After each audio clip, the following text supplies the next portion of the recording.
Welcome to cooking update. எப்போதும் ஒரே மாதிரியே மீனை வறுக்காமல் இந்த மாதிரி ஒரு வாட்டி செஞ்சு பாருங்கள். அதுக்கு முதல்ல மசாலா அரைச்சிக்கலாம். ஒரு மிக்ஸி ஜாரில் ஒரு வெங்காயம், ஒரு தக்காளி, ஒரு பச்சை மிளகா, 1 டேபிள் ஸ்பூன் மிளகாய்த்தூள், 1/4 டேபிள் ஸ்பூன் மஞ்சள் தூள், 1 டேபிள் ஸ்பூன் மல்லித்தூள், 1 டேபிள் ஸ்பூன் உப்பு, கொஞ்சோண்டு மல்லி, கருவேப்பிலை சேர்த்து நல்லா மிக்சியில் நல்லா அரைச்சிட்டு வந்துக்கலாம். இந்த அளவுக்கு அரைச்சி எடுத்து வந்தோன்னே ஒரு பிளேட்டில் எல்லா மசாலாவையும் மாற்றிக்கலாம். மாற்றி 1 table spoon cornflour, 1 table spoon oil ஊற்றி நல்லா மிக்ஸ் பண்ணிக்கலாம். எல்லாத்தையும் நல்லா மிக்ஸ் பண்ணிக்கலாம். இந்த அளவுக்கு நல்லா மிக்ஸ் பண்ணிவிட்டு இப்போ மீனை வச்சு அது மேலே நல்லா அந்த மசாலாவை தடவிக்கலாம்.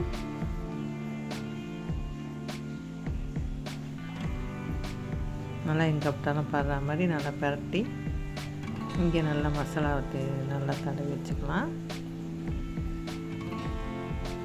தடவி ஒரு 1/2 மணி நேரம் நல்லா ஊற விட்ருங்க. அப்போ தான் நல்லா உப்பு உரப்பு எல்லாம் மீனில் ஏறும்.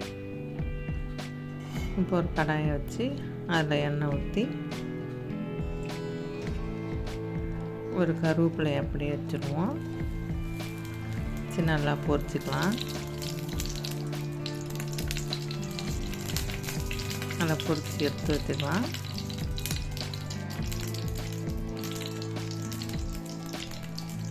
இப்போ நல்லா ஊறிடுச்சு மீன்.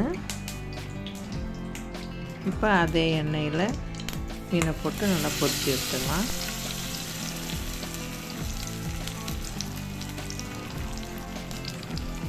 ஒரு 5 நிமிஷம் நல்லா போயிட்டோம்.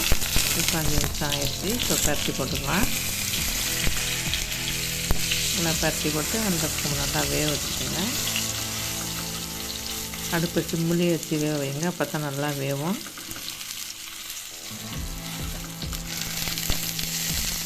ரெண்டு சைடும் நல்லா பொரிஞ்சதுக்கப்புறமேல எடுத்து சாப்பிட வேண்டியதுதான்.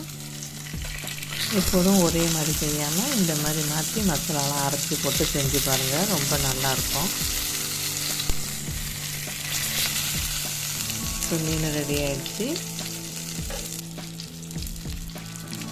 இந்த வீடியோ பிடிச்சிருந்தால் லைக் பண்ணுங்கள், ஷேர் பண்ணுங்கள், சப்ஸ்கிரைப் பண்ணுங்கள். தேங்க்ஸ் ஃபார் வாட்சிங்.